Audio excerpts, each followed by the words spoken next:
Brono Swarga. Panglimbang 5 menit dina Jemuah Paing tanggal 19 Juni taun 2026 kapetik saka Injil Matius bab 6 ayat 19 tekan ayat 23. Kober umyung ing media sosial kasus investasi Gereja Katolik Santo Fransiskus Aeknabara cacah 28 miliar kang meh wae musna amarga tumindak culikane Kacap BNI Aeknabara Andri Hakim. Duit sing nek dienggo tuku dawet bisa kanggo langen iku kauntet dening Andi Hakim mlebu ning rekeninge dhewe njur digawa minggat menyang Australia.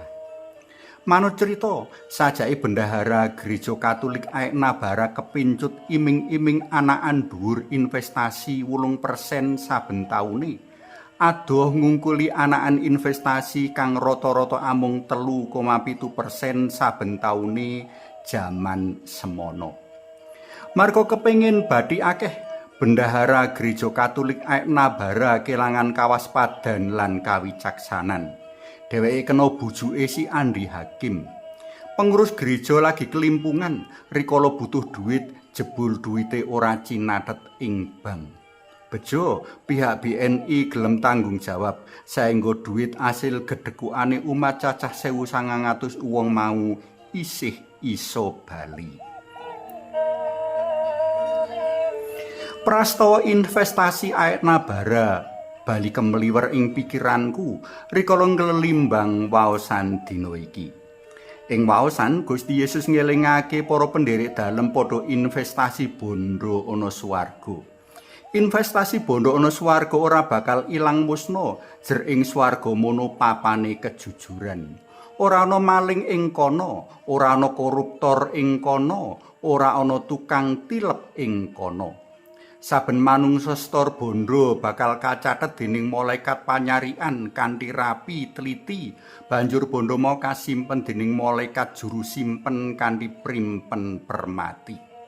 Ing swarga ora ana renget lan teyeng, saengga bondo mau ora gripis-gripis dipangan renget utawa teyengen saengga pangajine anjlok alias ora laku. Apa ya model kaya nyimpen ana bank, nyimpen brono ana swarga kuwi? Ya beda no.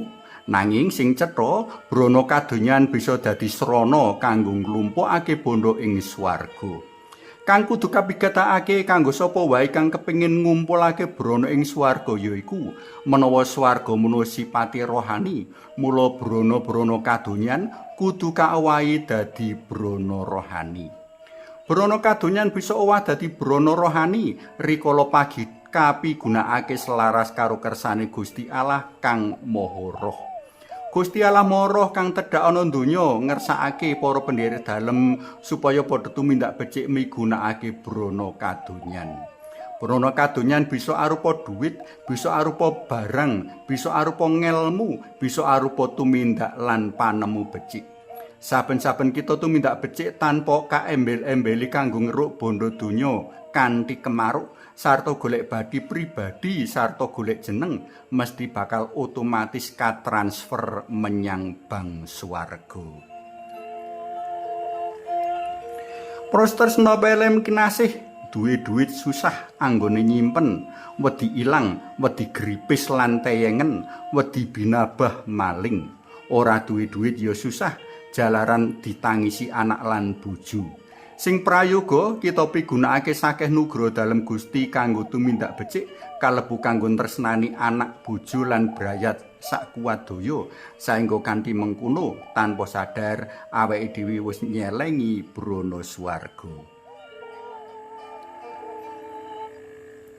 Suwawi sami munjuk kunjung asma dalem Yang Rama Yang Putra Tuwin Yang Roh Suci. Amin.